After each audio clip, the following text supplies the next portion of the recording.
So I'm going to keep it short. Number one, put God first.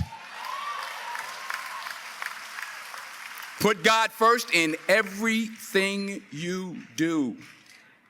Everything that you think you see in me, everything that I've accomplished, everything that you think I have, and I have a few things, everything that I have is by the grace of God. Understand that. It's a gift. 40 years ago, March 27th, 1975, it was 40 years ago, just this past March, I was flunking out of college.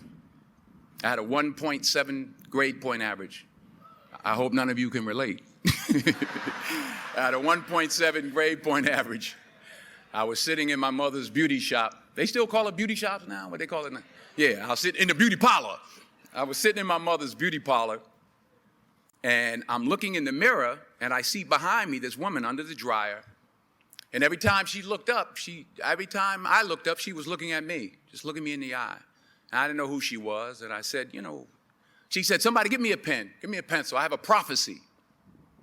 March 27, 1975, she said, boy, you are going to travel the world and speak to millions of people.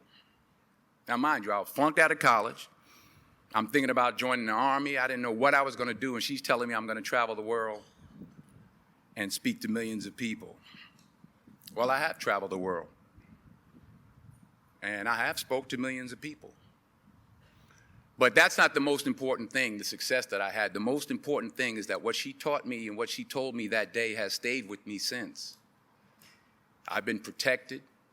I've been directed. I've been corrected. I've kept God in my life, and it's kept me humble. I didn't always stick with him, but he always stuck with me. So stick with him in everything you do.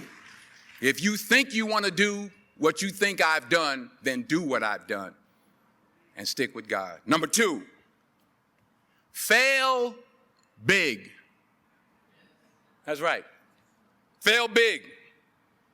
Today is the beginning of the rest of your life, and it can be very frightening. It's a new world out there. It's a mean world out there, and you only live once.